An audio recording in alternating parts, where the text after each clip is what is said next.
Hello and welcome back to another exciting spotlight episode of Traveling Through the 80s with the 80s Kids. I am your host, Kyle Ince, and with me, as always, is Daring Don Brown. Hello Oh, I and like welcome. that one. Yeah, I like that. I took Daring, away yeah. the debonair and the dasher. Let's make it Well, daring.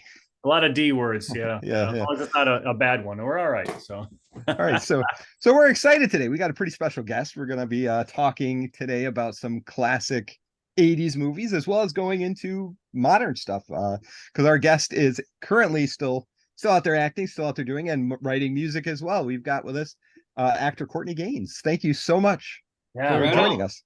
What's up, guys? I'm digging the backgrounds. We got a Burbs over there, and we got a now. Yes, yes. Technically, Memphis Belle is the '90s. It was shot in '89, but it came out in that counts. Yeah. 1990.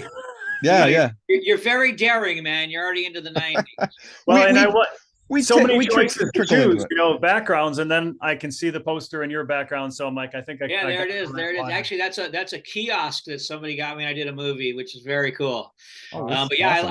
I love your background though. It's awesome. Yeah, we do dabble into the 90s a bit too. So we're not exclusively 80s. We go 70s, we go 90s, we go I'm all over just the place. busting your chops, man. Just busting Yeah, your yeah, man. We're chops. good.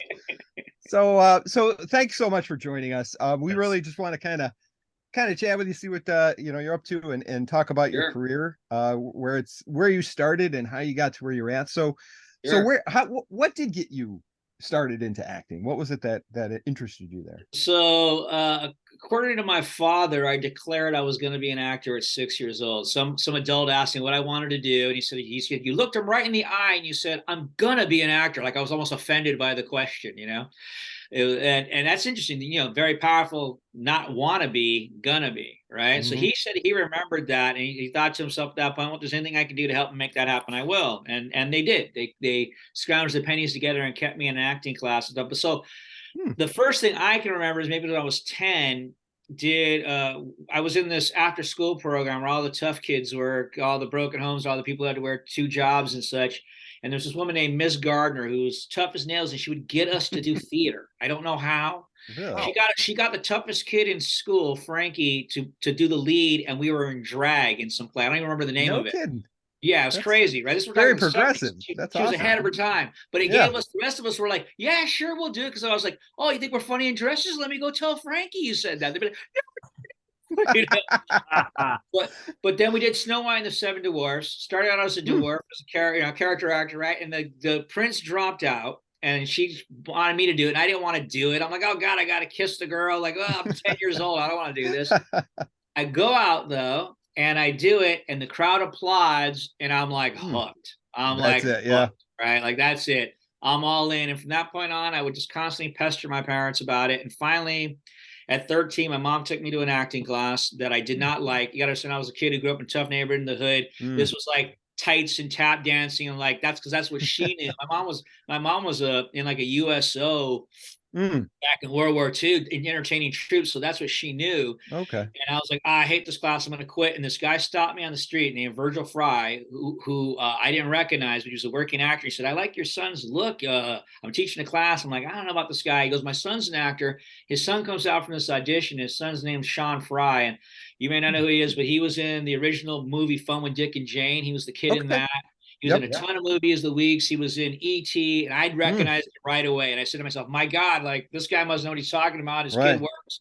And I joined his class, and he became my mentor. I was with him. I studied with him Oh, for over 10 years. He became my manager and helped break me into the business. oh wow. That's Yeah. fantastic. Yeah. That's great. So what was one of the first roles you remember like that really stuck out to you that you actually nailed an audition for? Well, you're going to be surprised because I mean, the first role I ever got was Children of the Corn. Right, right, So it was absolutely. like huge, huge. And Linda Francis, the woman that cast that, it was the big reason I got that job. Now, this is one of the advices I give. If you're always like, give me acting advice, I'm like, if you can get three casting directors to believe in you, you can work. Like even one, you Mm. can work. That's Right. that's the gatekeeper, right? Hmm. So she had seen me in a showcase back in the 80s. There was the beginning of showcases where you'd invite all these casting directors and producers and agents and managers to come down, feed them a bunch of wine and cheese, and then do like 5 minutes. You know, every actor gets like 5 minutes. They like you, they take your picture. So that I was just kind of in the beginning of that happening, and she took a liking to me. And she brought me in for this other film. I don't even remember the name of it because it never happened, but I got cast in it. And so that was like the first quote unquote job I'd ever gotten. And then the movie didn't happen. But then she brought me in for Children of the Corn. And when it came down to like 2 or 3 of us, she was going, that's the guy. This guy's good. And made, changed the trajectory of my life, Right, right. And I mean, that's a big deal too, because you're talking, that's when Stephen King movies were like hot properties. It was, I mean, that was just starting to happen, right? Yes. But horror, you have to understand, was still very much looked down upon as B movies. I remember the critics hating it. I remember the critics hating me, and it was, so it was like on one that's hand, gonna be tough. On one hand, you're getting that, right? And then on the other hand, I'm getting recognized everywhere I go, and like kids having huge reactions, running to their mother crying and all this stuff. I was not ready for all of that. It was like, whoa, like you can't go anywhere now without eyeballs on you. It freaked me out, But who knew that in the course of history that they would end up being on the wrong side of history, and horror would go mainstream. Right. Absolutely. Who saw that coming? And obviously Stephen King is. So we've been riding Stephen King cape for now almost 40 years. Next year is going to be 40th Children of the Corn. That's right. Crazy? Yeah. 1984. And that's you just appeared the newest one. Am I correct? Was that? No, the prequel they just did, I think. Okay. Yeah, I wasn't sure. Okay.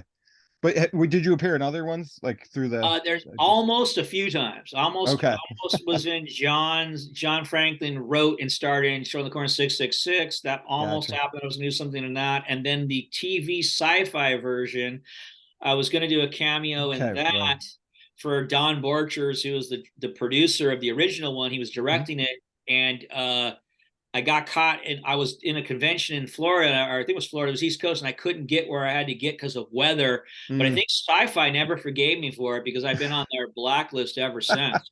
I'm serious. Like, I got cast in a really good guest star on one of their big shows, and then they kicked me off. No kidding. And when my manager gets interviews, like I'll be on the list, and then an hour later they'll call me like, no, not him. So like I think Don Borchers never told him the truth that I missed a plane. That's what I think, due to weather. Which kind of sucks. It's kind of sucks. Right. I'm not used to. I'm a professional. I mean, I say my show up. So well, the cool thing is that, and I see this in online a lot. I see the ads for these. They're making new Children of the Corn action figures. Yes, Malachi and one of the other children. Yeah, and Isaac, me and John Franklin, we're forever linked together as Isaac and Malachi. There's no we do conventions together. It was both our first film. We'll be forever friends and linked together. There's no getting around it. But Trick or Treat made it. Trick or Treat is making it. And Trick or Treat, the guy from Trick or Treat was in and made the masks for a movie that I helped produce and was in called Candy Corn.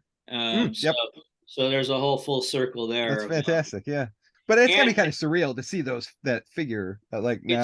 It's cool. And now I'm in talks with someone. Jeremy Ross is his name, who has a contract with Funko Pops. And we're talking about making a Children of the Corn one and a Burbs one for the 40th anniversary. So we're kind of in the design process right now. So that would be kind of crazy too. That would be great. Oh, fantastic.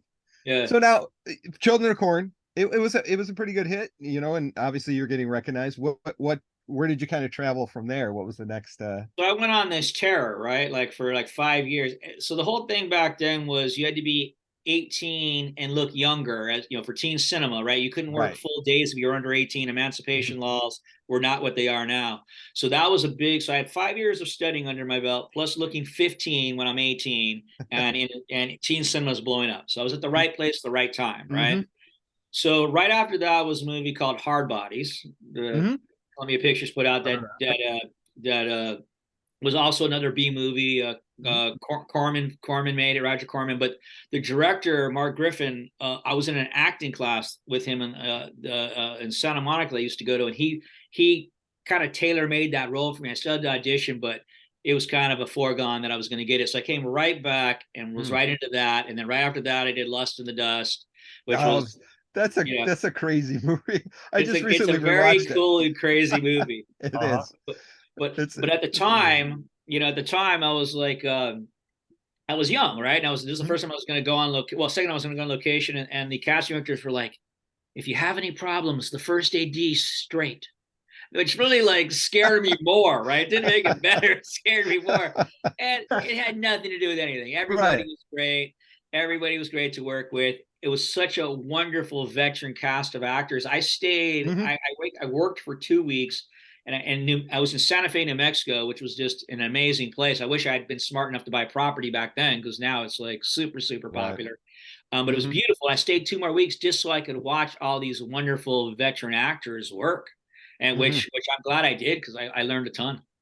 Oh, that's fantastic. So like watching them, learning from them, you're sort of building what, when you take the next role, how to really be even Well, more professional well, as one you thing move forward. I was smart enough to understand when I was young, was that you could learn from your peers, not only from their successes but from their mistakes. Like, Mhm. people make mistakes too, and you can learn from that. So I always was one to look to an older crowd for guidance, and to watch these veterans work. Now I'm them, right? Now Right. I'm in something, and young people are watching me. It's funny. Right. Or I'm telling them a story. Let me tell you a story. Back in my day, yeah. Right. It's pretty funny. But That's yeah, awesome. no, I mean, there was some really, Jeffrey Lewis was absolutely Oh hysterical in yeah. that film. He's fantastic. I would Yeah. have to bite my lip while takes were happening, because I couldn't laugh and blow takes, Right. but he was fantastic. But I mean, Cesar Romero, man, I got to watch Oh yeah. Cesar Romero. I mean, Hmm. what I mean, like and he still had magic, still had He, magic. He'd be like, I've seen it all, kid, been there, done it, magic, action, what? It's like, whoa, turn it right on, That is yeah. cool. That'd be really cool to see him in action. I mean, the OG Joker, just really, Yeah, the yeah. best Joker, in a way, Yeah. certainly the OG, but yeah, Yeah. so over the top, and that I still see, I still see episodes you watch. I mean, it's just he's Right. unbelievable. He's unbelievable. Right. Right.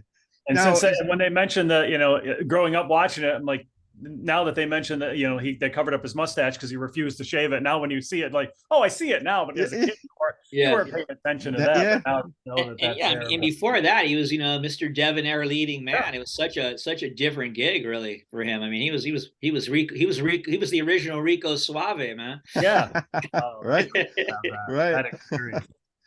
So, I mean, teen movie explosion, middle of the Yes, 80s.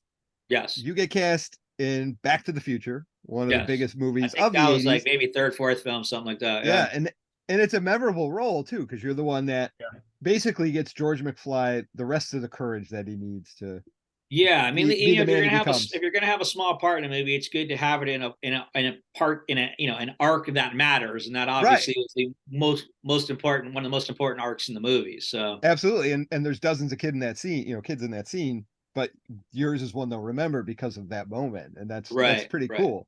right. Yeah, we shot that dance sequence for like 3 days. Zemeckis was, nobody knew who Robert Zemeckis was then, Hmm. but obviously he's gone on to be Oh yeah. Robert Zemeckis, and Right. he shot that scene in every conceivable way possible, angle. But I mean, he just shot probably the most I've ever seen anybody shoot out a scene. But it was it was big, toward the end of the movie, right? Hmm. It needed to be covered well. It was a big Right. scene, and it's a great, the enchanting under the sea Of course. is a great thing. Yeah. uh, Years later, I went back and did a convention there. It was at Hmm. this it's this old Methodist church in Hollywood, this big Methodist church, and they Hmm. have a basketball court, and like from like the 1950s in the back, and they actually redid the entire That's Enchantment awesome. from the Sea. It was like deja vu. It was at the same location, Yeah. same setup. I was like, wow, this is a trip. Yeah, we interviewed Jeffrey Weissman, and Yes, he talked about that as well, and he thought he's how wonderful that the a convention is. once or twice in a lifetime. Yeah, right. That's pretty awesome. I mean, Yeah, it it was makes pretty. sense for Back to the Yeah, Future. yeah. So now moving on from a lot of those films, what was from there, what was a movie that kind of stood out, or a TV show too, because you were in a lot of shows Well, from the 80s that well, really. so the 80's run ended with Memphis Belle, right? Even though Hmm. it came out in 90, Hmm. and that was the movie to get for a young actor that year. Like Yeah. everybody wanted it, right? Big names, whatever. Everybody wanted it. But they, budget wise, or maybe they just didn't want to have a completely all-star cast. They sort of had tiers of like, Eric Stoltz money's up here, and then I was like in that third tier, right? And but I knew if I was auditioning for it that they were serious about looking at other people. So I was fortunate enough to get cast in that, and then I sort of made the mistake of thinking I had arrived, like that was like this is going to be a huge film. I have arrived. Yeah. And so two things about that. One was we could not have foreseen the first Iraqi war that came out right as the film was coming out. So the timing was terrible. And I think it really hurt the box office of the movie. And two, I sort of took my eye off the ball and I was getting big auditions, but I wasn't doing the work. I wasn't really prepping and doing the work. I was schmoozing, which I never did before. Like I always just really concentrate on what I was doing in auditions and things. But I also started a band, my first band, which was called The Gathering. I started a production company, and I was part of a really good theater ensemble company called Friends and Artists Theater Ensemble in LA. And not shortly thereafter, my girlfriend then became my wife, got pregnant with my son. And so all these things I started taking my eye off the ball. And you'll see if you look at my IMDb, there's kind of a gap right after that for a couple of years. And so once I realized I was going to have a son, I got serious again, and was like telling my band, like, if you're not hitting the road, like, or, I got real, like, if you're not making me money, like, I'm out. Cause the one thing I know I can do is act, and the only person I got to rely on to get those jobs on the bottom line is me. I go in these rooms and I do my job. And that's when the pivot to like a TV run kind of happened. A lot of guest stars. And also kind of was transitioning out of teenage actor into adult actor. And that transition, I think that's one of the keys of longevity, is being able to see the market and see where you fit in the market, right? So there was no 20-something roles. So back then, for some reason in the 90s, so it was like either you were teenage or college or like 30. But I'd been going into those casting offices for 10 years. And even though I still looked young, that's what they'd say. Like, you've been coming in here for 10 years. Like we can't cast you as a kid anymore, Right. So I was like, okay, I got to make this transition. So I was like, what can I do? And I thought, well, what I do, what I know I could do is Mad Dogs. So I just grew my hair out again, combed it back, grew a goatee, and said, I'm going to focus on, Mad Dogs and television. And I kind of went on like a decade run of playing a lot. Not all of them are just, goateed looking bad guys, but I went on a really interesting run of guest stars and played some amazing roles. One of them would be Diagnosis Murder. I played a character who was paralyzed on one side but was pretending to have cerebral palsy. And he was injured in a basketball accident. And he goes to kills this basketball player, this guy who turned pro. And then you come out at the end and it's like, he assassinated me, but we're talking like a day to audition for prep for an audition, and then maybe 3-4 days before you actually shoot it. And this is pre-internet, so I was pretty proud that I was able to pull that off, in such short order. But that's the thing. Some of the guest stars really afforded me some really great roles to explore. And on a lot of high profile shows like Seinfeld and that's a big deal. Yeah, that's still in rotation on TV today. No, that's true. That was one of the first things I got when I put the back on. I got to go get acting jobs. And that show I've been on a lot of 3-camera shoot sitcoms, viewed them, saw people taping them and stuff. This show was on another level. It like Cheers, it shot 35 millimeter, not video. And it wasn't 3 cameras, it was 5. So it was like really, shot more like, film in that regard. Also, they always have a person who's they call the warm-up person to keep the crowd energetic and telling them jokes. So, because after a few hours, you start getting a little bored, right? Sure. And but Jerry Seinfeld did that himself. Oh, no kidding. Really? So that took that interaction with the crowd and everything to a whole different level. Oh, I can imagine. That's got to really get the crowd going. But it makes sense, right? He's a stand-up, right? So it makes sense that he would interact with stuff. Loves to do. That's perfect. Yeah, he could very practice clever, that in routine. Yeah, and one more thing, they had a live band. So Oh, no like in kidding. between as well, there'd be this band playing while they're setting up the next shots and this and that. There, so they just made it a much more rich experience for the audience. Oh yeah. And Yeah. it was just so classy. And then I always tell this story because because Jerry was so cool to me. So the first time I was in the makeup trailer, I saw a bunch of pictures on the wall of Porsches, and particularly Porsche Speedsters, which has always been one of my favorite cars. Yeah. Never owned one, but always since I was a kid, one of my favorite cars. And I was like, wow, why are these Porsche Speedsters? They're like, oh, Jerry's like a huge Porsche collector. I was like, oh wow, very cool. So when I went up to him after, and I said, oh man, I'm really into speedsters and stuff. Are you a really good collector? He's like, yeah. And he had been driving I think a 924 or something that day or whatever. Next day, I come to set and he's like, hey, come here, let's go in the parking lot. And he went in out of his way to go get, he has this like garage that he has, rents that he has all these cars at, and that he went and got this Porsche Speedster and brought it to show me. And I thought no that was, for a guy that busy, and Yeah. believe me, he didn't have to go 30 minutes out of his way or whatever he did.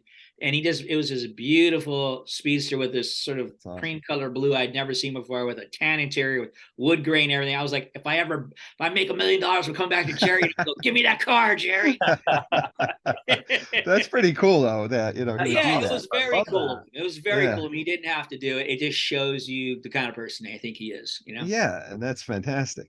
And some of the films too. Another big teen film from the 80s you were in was Can't Buy Me Love with Patrick Dempsey, and that was a pretty classic one. How was that experience? Well, so I got really lucky with a lot of these independent films that then got picked up. So like Hard Bodies was a Corman film that got picked up by Columbia. Big deal. The trailer they made was genius. If you ever seen that trailer, like yes, it's been rated a movie. It was like the first ones to ever really do that. It was a brilliant campaign.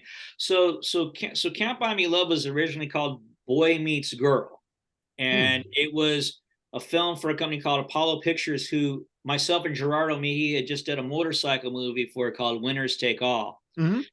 That now it's people's kind of researched about it a little bit, but low budget indie film. And so they were making this indie film called Boy Meets Girl, and I auditioned for the lead. And then they offered me, and then I came back and read with Patrick for the best friend and got that. So we didn't know how good that thing was going to do. It was all right. And there was some cheesy stuff and there's some tasteless jokes, blah, blah, blah.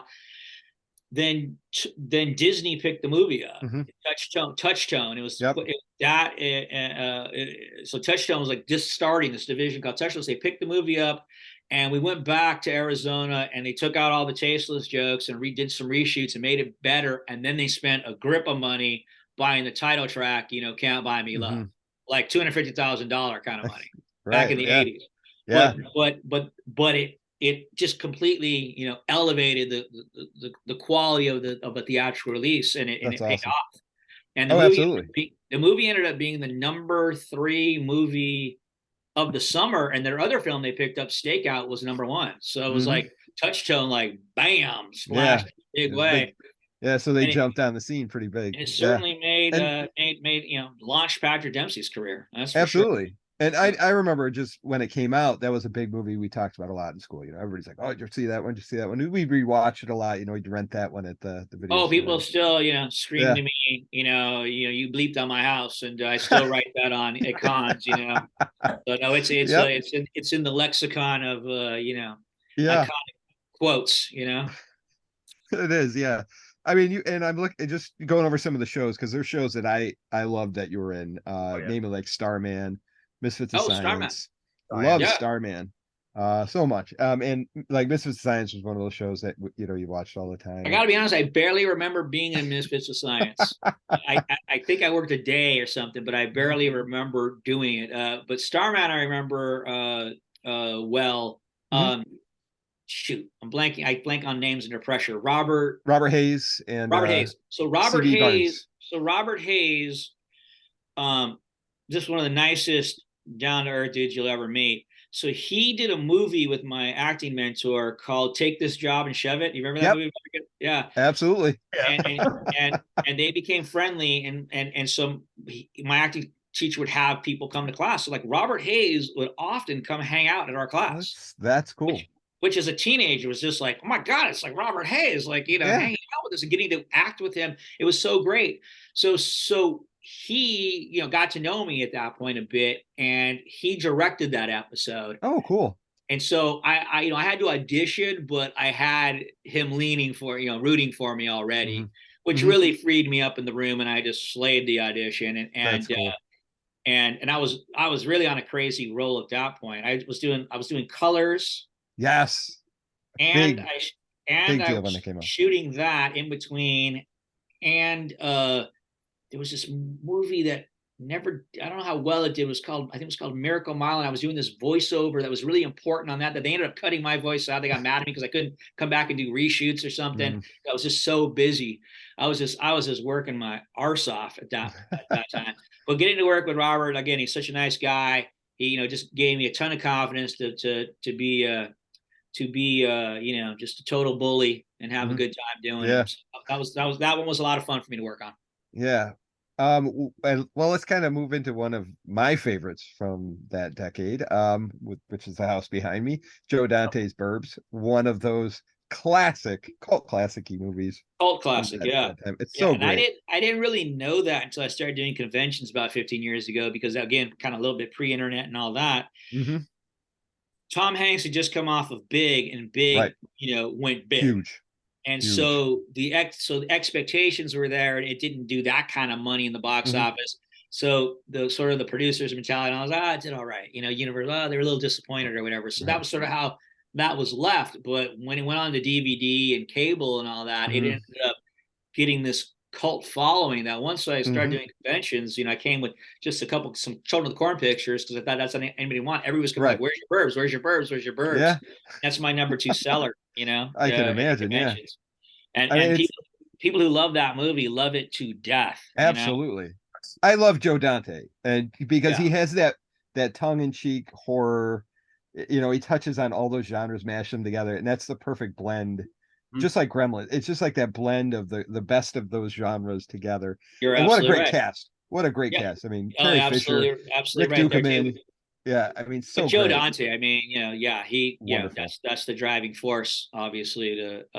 He was great to work with. I've worked with him a couple times. He's a super nice guy, and he probably more than any director was like, gave me so much, made decisions to steer the character. Like, once I got the job, was just a meeting. I was at that point where I was just having to take meetings, not audition, which was pretty amazing. Why he picked me, honestly, I'm not sure. I don't know what I said that impressed him. I have no idea. But he's like, okay. So first thing, he's like, you got the job now. I want you to go find this weird European accent, but like nobody knows what it is. Like okay. So I got like these like Norwegian tapes to start listening to, but like I'm not doing them quite exact, but then he's like, okay, now go get this, like, I want you to get this really bad haircut, and like then he's like, come back and let me see you. And then he's like, okay, now go to these people and they're going to make your teeth. Now, when the teeth are done, I want you to come back and see me. And then he's like, now go to this wardrobe person. You're going to wear these leader hose. And I picked the material. So like, he would like really like, knew what he wanted, and then kept making me come back with all these, here's the bad haircut now, here's the leader hose outfit, and then he would start laughing and going, you're never gonna work again, he was really great. He was really great. But then, obviously, you have a Tom Hanks who is just the most down-to-earth A-list actor there is, in my opinion. For the people I've worked with some big, I've worked with some pretty big people, right? Absolutely. But I'd say he's by far the most just down to earth Americana.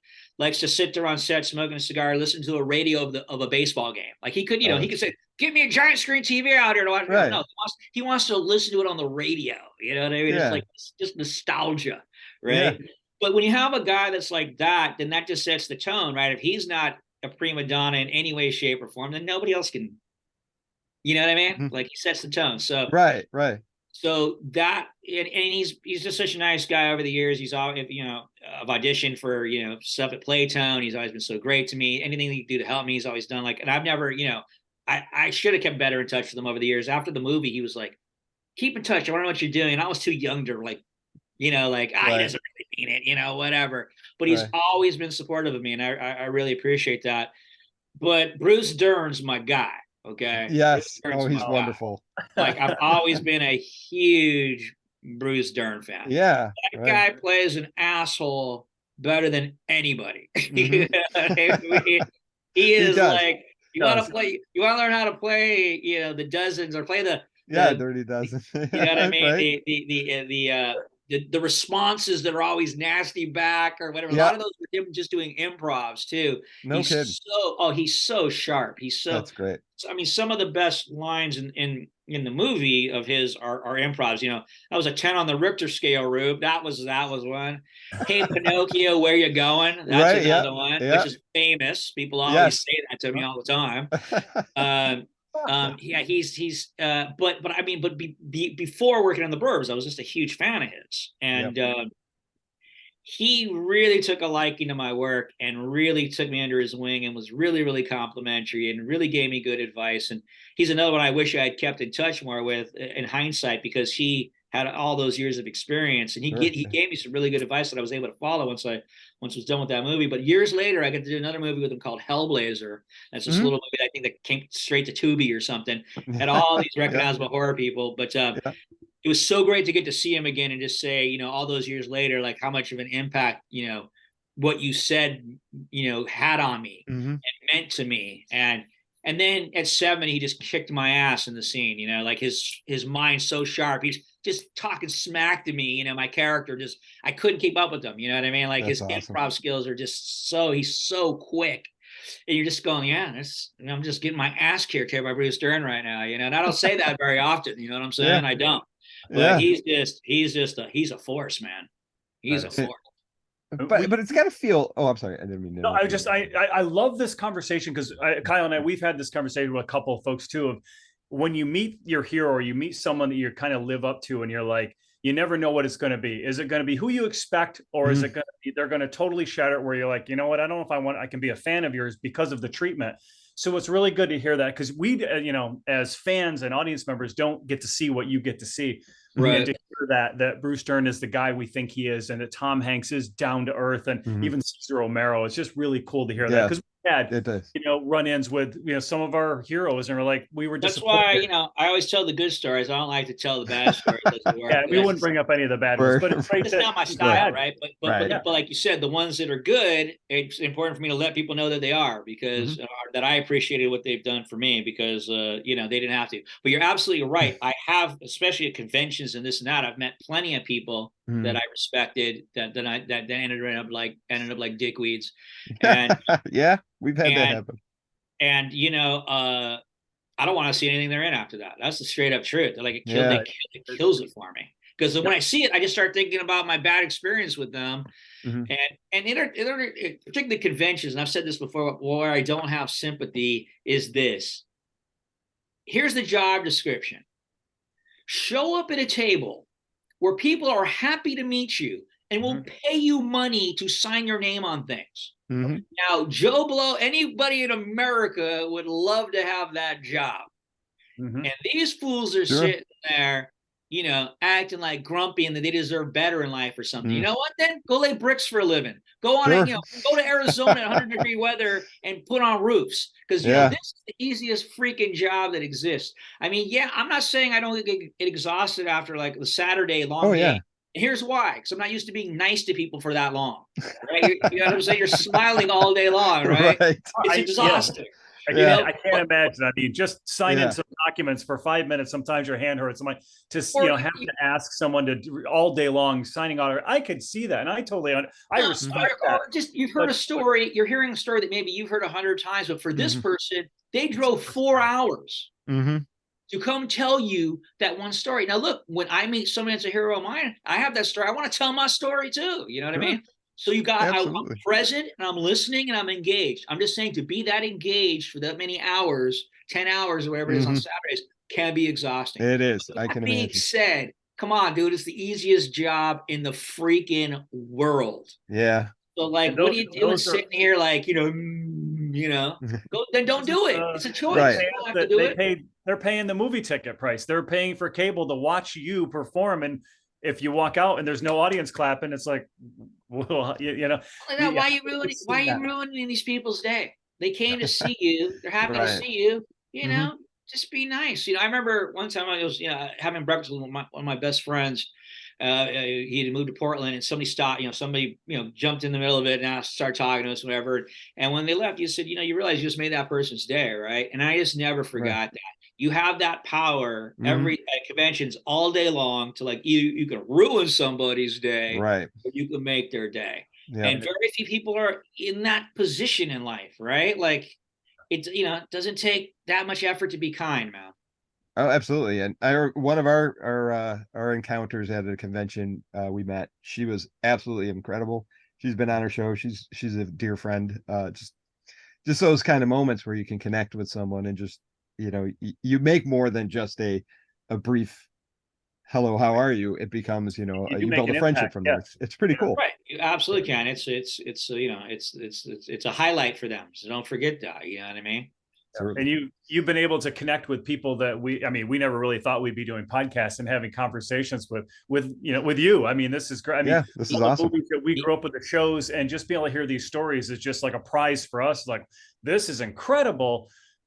Because you've been able to touch so many characters and work with people that we have just been following for our whole lives, including you. And I'm like, this is just a dream come true for us. And I mean, and this is something we're going to carry for a long time. We're going to be telling everyone, like, I try to keep that in perspective.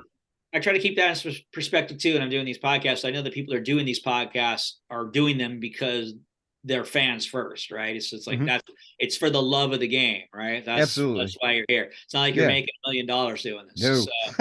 No. So I keep that in mind too. I want you guys to have a good experience, right? So here we are having a good experience. Loving it. So far, so good. Knock on wood. Lots of fun. Just don't talk about no reaction. I would say though, I remember it's certain times, like seeing some of the movies, like remembering your characters in those movies. And I remember we went and saw, Don and I went and saw Memphis Belle, like opening weekend. We went and saw it. We were like, because cool. I love World War II stories, and I know, Don, you're a big fan of the plane B-17 and that cast of characters. I'm like, when I think of the B-17, there's two things. It's Spielberg's amazing stories because of that one, but the B-17, that was cool. But then to see Memphis Belle, and I'm like, and just the ensemble, like, it just clicks. It's just like, it was believable. And I love the fact, I'm like, I forgot that Harry Connick Jr. was a singer, but he's singing in that, and all these people that we kind of grew up with. I'm like, watching that so much that I fell in love with the plane and the story. 4 years ago, I actually got to go for a ride in a B-17. Oh, nice. Locally here. And it was so incredible. But that's all I kept thinking about was the whole movie. And I'm up in the nose and I'm in the cockpit and in the back, and I'm thinking of your characters. And it was just awesome. Really cool. So the movie had a huge impact on me. And now, I have more impact. Amazing Stories. That Amazing Stories was awesome. And a bunch of guys, because again, same era. I auditioned for that actually. And, no kidding. For Spielberg and stuff. Yeah.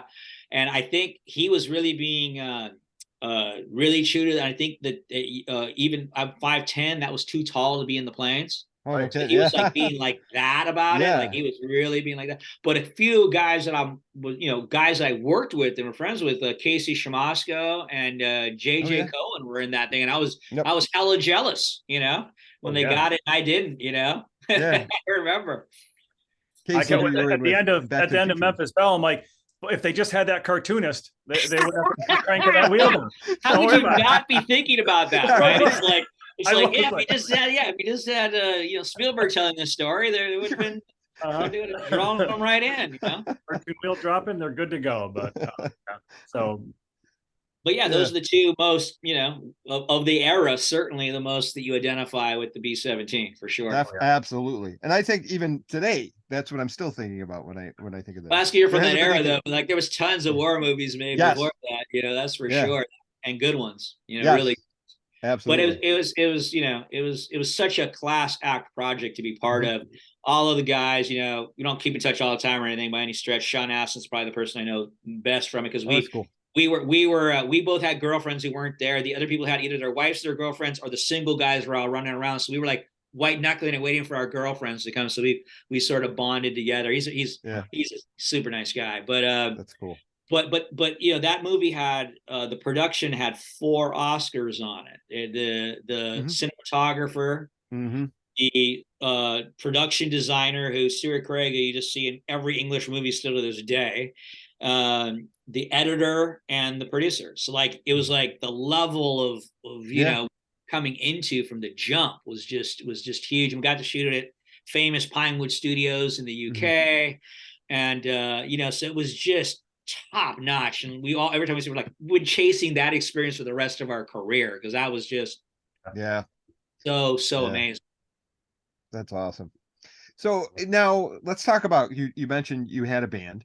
So yeah, a few, yeah. So now you're coming out with music. You're releasing an album now, I believe. Yeah. So to roll it back just a little bit, so 2020, like everybody else during the pandemic, you start looking in you know, starting going like, who knows how long you're going to be around? Like, you know, like life is short. Like, what matters? And I'd been sitting on a lot of music material that I've written over the years that I hadn't gotten out, and that's what, you know, the inner voice said, was like, you really want to get your music out. And that coupled with being able to do research now on the internet and realizing that there's a lot of technology now that you can do a lot of home studio stuff now.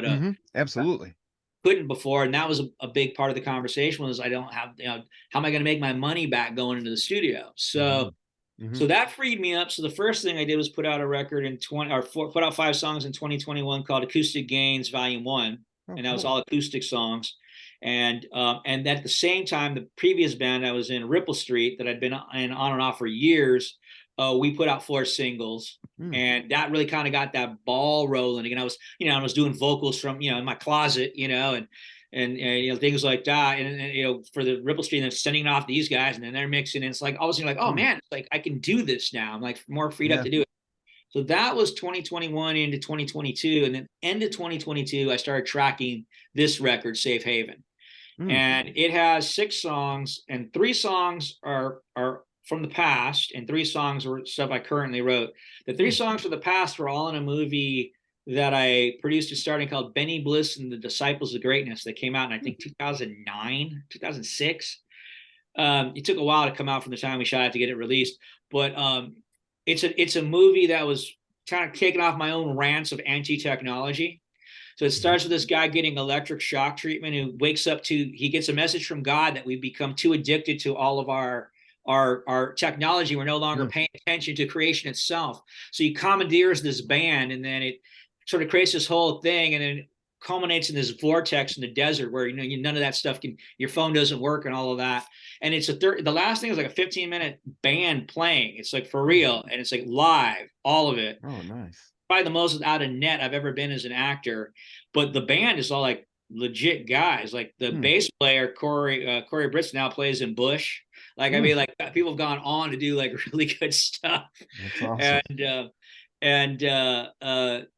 So we were supposed to do a soundtrack off of that movie, and I written some of these songs I had from the past, and some of them I had written for the movie, but we never did. So I've been sitting on these songs for a long time. The one that kind of spawned the movie is one of the tracks called Big Brother, that the chorus is, who knew Big Brother would turn out to be you?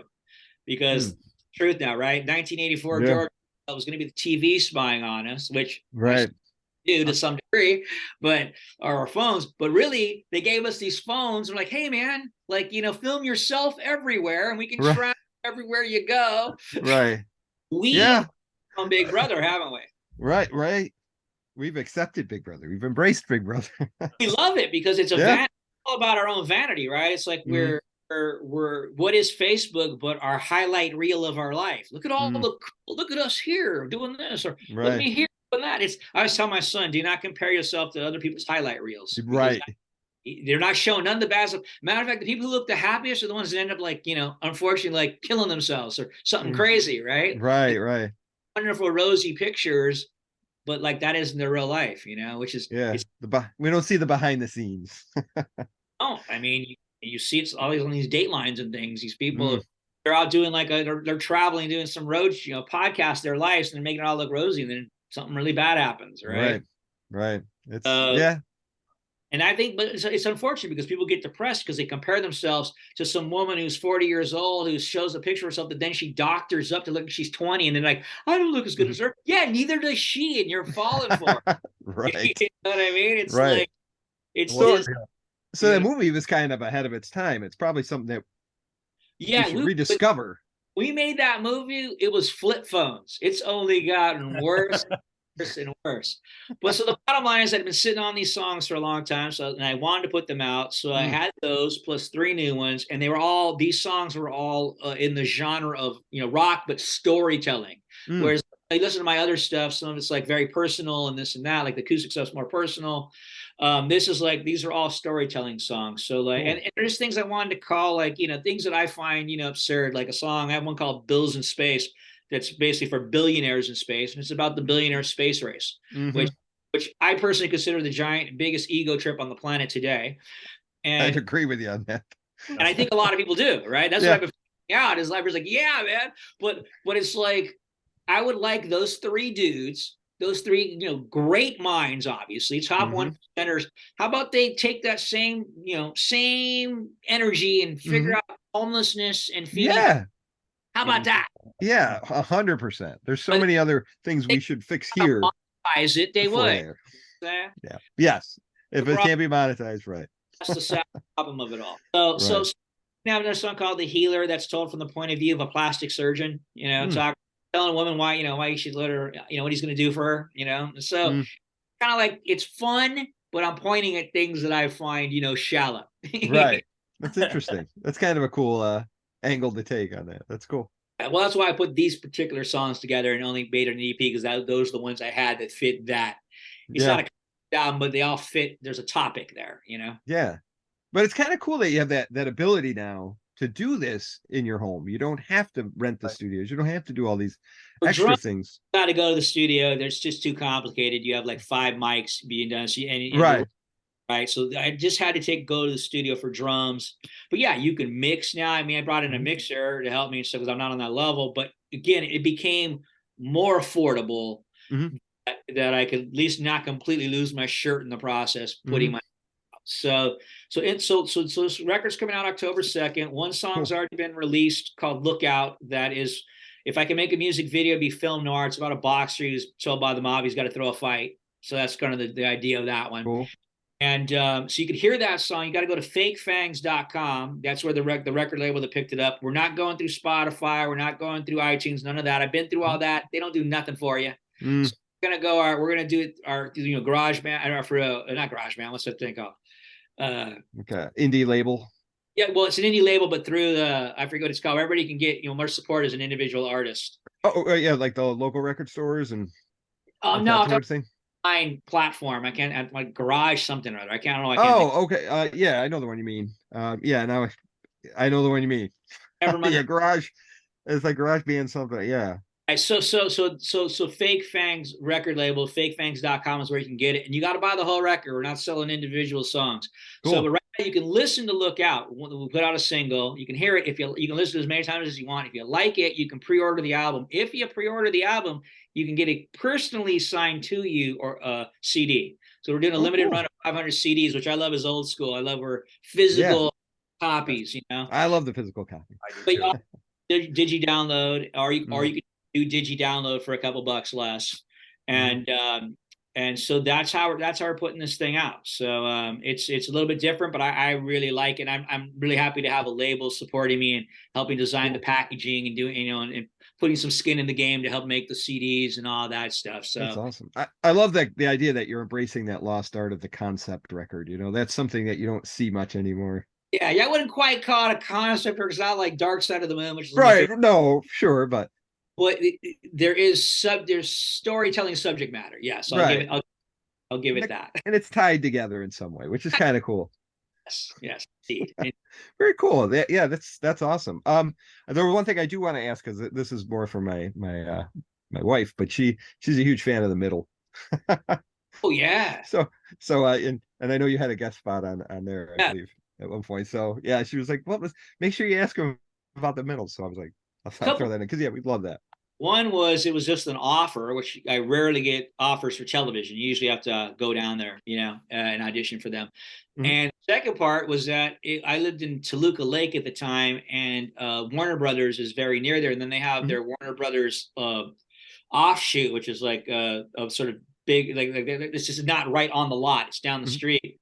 I forget what they call it. They call it like Warner Brothers East or something. I don't know. Right. A couple blocks from my house. So that was like great. I just walked to work. So That's love cool. that. Love that offer, and I could just walk to work. That's awesome. You can't beat that. Now so those are two perks. But that being said, it was a very nice group of people. Cast couldn't have been nicer, and I had a good time doing it. So that's awesome. Cool. Yeah, I got to work with some really good people, and I was happy with that. So, I mean, what more can be said? You've said it all. What a career! I mean, amazing stuff. Even up to what was the current one, Wrath of Becky. That was got a couple things that came out recently. So I live in Savannah now. So part of that was to open up the Southeast market, because things were slowing down a little bit in LA, and I could see that pasty white boys weren't in vogue. 50-year-old pasty white boy. Time to bail. So I did. I'm glad I did. It's been about 5 years now, but it also opened up the whole Southeast market, which I always tell people this because they may not know. So everybody thinks Atlanta, which that's the base. But the Southeast market is like 400 miles in any direction. So actors working in Alabama, there are actors working in North Carolina, where it's a big. So I've worked in North Carolina. I've worked in Georgia. I've worked in Tennessee. Like, so it's a whole thing there. But also, New York is only an hour and a half flight. Right. So New York is available to me. My girlfriend's from New York, and her family's from New York, so I could, even if I have to do local hire, the price is right, I can do it. Because nowadays they're really into that local hire thing. Like that's and that opened the door to New York for me last year, and I really made the intention to work in there. So I did 2 gigs in New York. I did Wrath of Becky, which was a sequel to a movie called Becky that came out in 2020. And I knew during the pandemic, I said, grow this beard, and the redneck characters will come, and again, right? Like, and I was like, this is what's going to happen, because during the pandemic is when everybody went crazy, like all the left and the right and the Donald Trump and the whole 9 yards. I'm like, Hollywood is going to be making movies, that are these are going to be the bad guys, and like grow the beard and the role will come. And that's exactly what happened. So I play these characters called, which is a takeoff on the Proud Boys. And the character's a guy who, spends way too much time on 4chan, which I didn't even know what 4chan was before I started. But the coolest thing I got to do was the most interesting challenge was they were like, can you play banjo? And I'm like, I play guitar. I said, give me a banjo and let me see if I can figure it out. And so I figured it out. I figured out some way to write a song to the lyrics that they wrote, which were very outrageous, like, get out of my country if you ain't as white as me. We're the noblemen. We're standing back and standing by for the land of the free. Awesome. Over the top, right? Yeah, right. That's great. Where was that shot in New York? That was shot, actually, it was casting was out of New York. It was actually shot in Jersey, just in the rural part.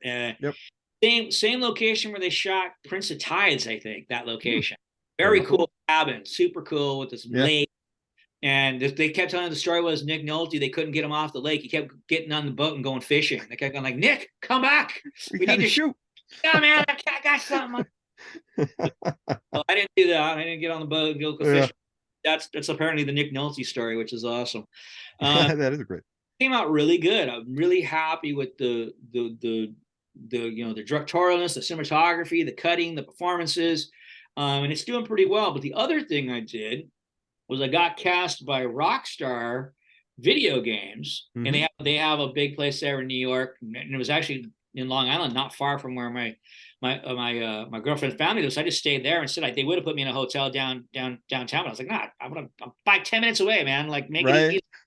So that's what we did, but they wouldn't tell me. Rockstar's a big company, and they would not tell me what we were doing. They were keeping it super secret. A couple of people were like, it might be GTA, like a couple of the actors and stuff. And I was like, really? I don't know. Turned out it was GTA. It was awesome. Los Santos Drug Wars, their online game. December, the first part, and I know it was going to end up being 2-parter as well. First part came out in December. The second part came out in March. And I play this really fun character named Lab Rat, who's the dude who makes all the acid for the That's cool. And it's I call it my ode to Dennis Hopper, because it's very like, hey man, what's going on? That's awesome. I read the dialogue and made me think of Dennis Hopper. Drugs, Dennis Hopper, right? Right. So that was my best ode to Dennis Hopper. It was an amazing experience, Awesome. ton of fun. The director was great, and he was constantly forcing you to like push the boundary of what you were doing and like say, can you do this? And it was like no time to say yes or no, or I'd like to prep. It's like go, sink or swim. Right. And it was a lot of fun. You'll be in those suits, the bubble suits, and they have this camera that looks like a football helmet on, this little camera to get your facial recognition. But it was kind of cool because everybody's in the same uniform. It's like there's no rank. We're all just in it together. The smallest roles, the biggest roles. Yeah. Is just working, which I prefer. I'm an ensemble type guy. It's not about who's the big guys. It's like we're all working together, right? Yeah. So it had that kind of spirit. And you can go online, and if you type in Lab Rat or a GTA, you can find the uncut scenes, which is the actual scenes, not the ones that people are playing. Yeah. And it's character's hilarious, man. That's fun. It's really, really fun. So a couple really good things last year. So I'm very awesome. And it's great to hear that you're still, you're still busy, but you're doing your own thing too. And you're kind of, really enjoying it. That's really the difference doing the music, and I have a band now called Courtney, just going for it this time, Courtney Gains group, so, nice. and I switched from guitar, my previous band Ripple Street, to bass. So I'm bass and singing, and I play some acoustic guitar some, but the main reason is out here in Savannah, it's a tourist town. Southeast really supports music, so there's lots of clubs and bars and places to play with, they'll pay you, but you got to play for 3 hours. You got to play 3 45-minute sets. That's a lot of material. That was a jump to what I was in LA, playing like 45 minutes of original material.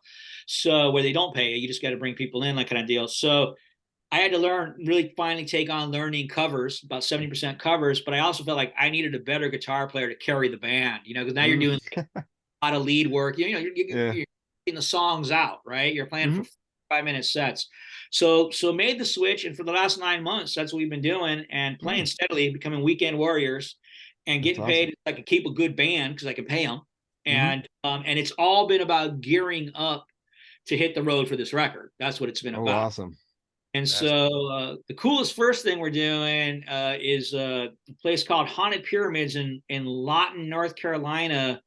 There are going to be 2 nights of bands, all metal bands except my band. Working in Lawton, North Carolina, at this haunted attraction. It's going to be crazy. I'm looking forward to it. Awesome. That sounds like fun. Play some Black Sabbath War Pigs. That's how heavy. There you go. That's about as heavy as we can go. Oh, that sounds like a blast. So you're probably not going to pull out the banjo for that one. Yeah. War Pigs on banjo. Lines in all of rock and roll is on the knees of war pigs crawling, praying mercy for their sins, Satan laughing spreads his wings. I always thought that was one of the baddest rock and roll lines. Oh yeah. I love playing that song. So can't play that a lot. Some of the bars we play are like, that's just a little too heavy for them. So, but for these guys, it's going to be like, yeah, that's awesome. Cool. Well, hopefully your tour will lead you up to New York, where we're at. We'd definitely check you out. So for sure. But so we're in Central, right around Syracuse, Utica area. Right on.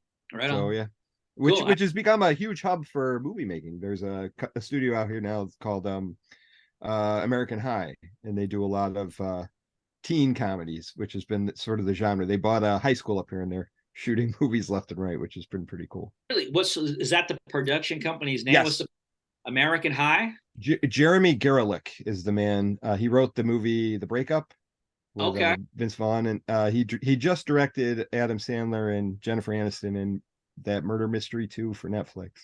Yep. But he runs it. And if you go on Hulu, their movies are all over Hulu. They have a deal with Hulu to release everything. They're fantastic stuff, which I've been enjoying. So cool. Maybe we're up there and do something. That's what I'm saying. Come on up, come to Syracuse, play with the band, shoot a movie. Do it. Be awesome. So on the note of the tour, is so Children of the Corn 40th anniversary is next year. So we're going to be doing a lot of cons, obviously, and big ones. Yes. So, and one of the things we're doing that's kind of cool though is this guy Steve I know has a 35mm print of Korn. He's like this guy's a huge movie collector. So we're looking to do like some 35 millimeter prints where we do like a Q&A and then the band plays VIP thing. So that's kind of in the work. That's cool. Along with all the convention stuff. So it's going to try to tie this music stuff in with the Korn push. Cause this is I'm calling it my swan song. I've been doing conventions now for, I don't know, 15, 16 years. I keep saying I don't want to be the old dude who can't get out of his seat to take pictures or has to get wheeled. So I think it's time to leave on a high note, you know, I could still stay. Right. I've seen that lately. It's I think Liam Daniels is on his scooter coming in, and Shatner on his scooter. Yeah, they're all on their scooters. Yeah, get out while you learning pictures, right? But what do I like and what don't I like? And I'm like, you're like, okay, William Shatner, does he need the money? No, come on, man. No, but he still whatever likes to be relevant, I guess. That way. Came to see a play I did years ago. Nice guy, but I'm just saying, like for me, I'm like I don't need that. You know what I mean? I was never maybe so big that I'm gonna miss not being so big. I don't know. I'm cool. I'm ready to ride off into the sunset a little bit. So I don't blame you. You've got so many other great talents that you weave in and out of them. So which is great. Whereas they may only have that one thing that they're really good at, where you can enjoy the acting and the voiceover, the music.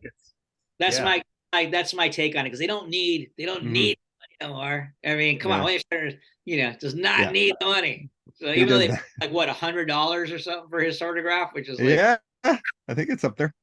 Yeah, mine is like $40. There you go. So when it started, it was $20, but inflation. Yeah, you gotta move it up. They put me over at the bargain side, That's good, because those are the people that will gravitate more towards, because they're like, I don't have the money for the 100. I can go to the guy that's a little. No, if you're a Trekkie, man, you gotta have. Yeah. Oh, yeah. You're gonna put the money for. We did, and we were disappointed. We did, and that's when we got to meet the lady that we admired and we become kind of friends with and been able to hang out with. We went to go see Shatner and really weren't impressed, and we're like, we spent a lot of money. But she took the time to have conversations with us, engage with us, just had a connection. And 20 years later, ran into her and said, you made an impact on that day. Like, we went excited to see him, and we left more excited that we got to meet you. We talked about her for months after that. Really, truly. So and that's what this has been really about too, is us being able to, learn these stories and hear some really great things that most people don't get to know. And now we can share that of, like they might remember someone in a movie or in a TV show, or they wrote something, but bring a whole different level of, what they've been up to and the talents that they have, and those stories that no one's ever heard before, that we can really share to really accelerate our fandom and, of what we've watched over the 80s and 90s and admired. And so we can't thank you enough to different age conventions and this kind of thing, fans have more access than ever before, Absolutely. It's awesome. Technology has brought that to us. Now and how it is. But I think overall it's good, because it allows the people who actually, maybe care the most to be able to talk to the people that they want to talk to. So And then the technology part has been really cool, because while we were talking, I got on the website and I already ordered your CD, so we're good to go. Awesome. To get it. So definitely got to get that too. So fakefangs.com, right? On there or whatever, however you communicate all that. So if you want me to say something, put it on there. I'll be happy. Sweet. To do. Oh, cool. No. Fakefangs.com. I just made 2 sales, man. It's been worth it. Yes. I went with the CD. I went to the high one. I didn't get the digital download. I want. I'll be all right. Hard copy. Yeah. Anything to support. Yeah. Awesome. We're huge absolutely. Fans. I love hearing the stories, and as I think one of the Burbs and Memphis Belle, obviously the two that are go-to. So I still say anytime I put something on a cracker or something, I was like sardine. There you go. Sardine. Be associated with sardines and corn. That's kind of summed up. It came with the frame. Couple of foods. Sums it up. I one of my best friends, her last name is Knapp, so he has PTSD watching because he's like, yes. Well, thanks for killing the family. So let me know. This is your one and only chance, right? Maybe not be. Maybe I'll run into you in Syracuse, but absolutely. Other things you're curious about, ask away. Or if we're done, we're done. Cool too. Well, we definitely would love to have you back, because I'm sure there's so much more we could talk about. Plus, if there's anything new you have and want to share, that'd be always Sure. welcome. So, but yeah, absolutely had such a great time. So much fun chatting with you. So Thanks, guys. thank you so much. So fakefangs.com, right? That's Correct. Fake Fangs. And you find my socials. I have the band Courtney Gains group, Facebook page, Courtney Gains page, and I have an Instagram page. You'll know they're me, excellent. even if there's not a check on it, because the stuff that's posting, no one would have. So Excellent. That's All right. great. Well, thank you so much. pleasure, guys. You all take care. Thank you so Thank you. much.